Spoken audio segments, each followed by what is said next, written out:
Fact or fiction? Should your steaks get up to room temperature before you actually cook them? In this video, I'll show you why that's absolutely fiction, and I'll talk about where this myth originally came from and conduct a little experiment showing you why you shouldn't sweat it. Let's dive in.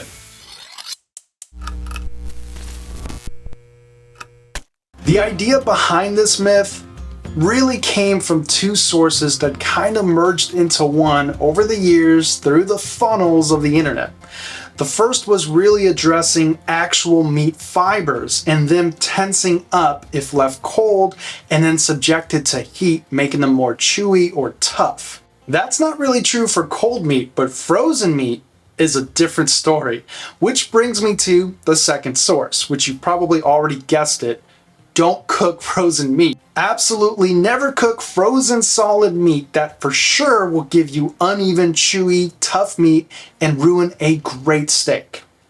I've seen some folks on the web freezing a thin cut of steak to get a good sear and preventing overcooking at the center. I mean, I guess if you're looking for a good sear but a medium rare steak at the center, but I can almost guarantee that that steak's gonna be chewy, tough, and really it's gonna taste and feel like rubber if it was previously frozen solid. You're better off dry brining the steak and patting it dry right before searing it if you're trying to get that perfect browning. A lot of factors can play into a good sear, like properly preheating your pan or your grill, patting the steak dry, like I've already mentioned, and making sure you're using high smoke point oil. But getting your steak up to room temperature from the fridge, not the freezer, and not frozen solid has nothing to do with a good sear or a better steak. I took out 2 bone-in ribeye steaks and I dry brined both of them. I gave the edge to the ribeye that had the larger bone as the cold fridge temperature steak.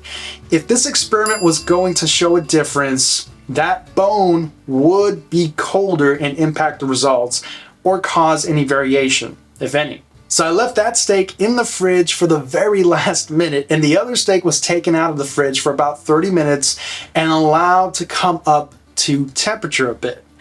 I used my Meat Stick wireless 4X thermometer to monitor the internal temperatures before, during, and after cooking and making sure that they were on track and accurate. The Meat Stick thermometer is probably the most accurate wireless probe on the market right now, with 4 sensors monitoring the steak and giving me the best readout for the best accuracy. I've done a full video review on this wireless probe, and if you are interested, here's that video. Check it out right here. Now, after 30 minutes, there was no real significant rise in temperature for the steak left out to get to room temperature. I think I saw at best a 10 or 15 degree difference. And after about 20 minutes, it just wasn't rising that much anymore. So why didn't I leave it out longer? Well, for 2 reasons. The first, it would have taken hours to actually get the internal temperature of the steak to the room or ambient temperatures. Number 2, it is not recommended to leave meat outside for longer than 30 minutes anyways. You really are playing with the possibility of food poisoning with every minute beyond that. I like to personally practice food handling and health protocols as if I was cooking in a restaurant and serving the public. Now, the steaks were seasoned and they were ready to be put on the grill. I decided to use my gas grill so I could control the temperatures better and ensure even heating while limiting the grill's temperature variation as much as possible, or those hot zones. The Meat Stick 4X thermometer also monitors ambient grill temperatures, so I knew exactly where those hot zones were.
What were my results? How did I arrive at the conclusion that it's completely fiction and a waste of time? During cooking, I didn't notice any difference between the steaks as they were being grilled. Both steaks had the same sear, the same smell, and the same feel when using my tactile senses to check for firmness. The only slight difference was the steak left in the fridge took about 30 seconds, maybe 40 seconds longer to hit the internal temperature I was personally looking for, which was medium rare. I reviewed the curves and the data points from the probe. The steak left in the fridge took about 45 seconds longer to get going, but it caught up with the other steak and essentially both had plateaued as far as rise in the rate of internal temperatures to get to that goal temperature. So in other words, the steak that was in the fridge just took a little bit longer to catch up to the other steak, and then they both basically got up to internal temperature at the same rate after that. I allowed both steaks to rest for 5 minutes and then I cut into them. The steaks were identical with no variation. The same internal color, the same amount of juices, and the same crust from the sear. Biting into the steak, they were delicious with super tender and melt in your mouth texture. Incredibly juicy and flavorful. My wife had no idea what I was doing or that I was conducting a little experiment, and she tried both and had no idea that anything was any different. The only thing that she found odd was that I pre-cut the steaks before serving them to her, which I never do, and she likes to cut her own steaks as she eats them. So I think that kind of made her suspicious. I eventually just told her about my experiment and she confirmed she couldn't taste a difference and really did try to find something different. So long story short, letting your steaks get up to room temperature is fiction and offers little to no benefits, but never cook a frozen steak. That's completely a different story.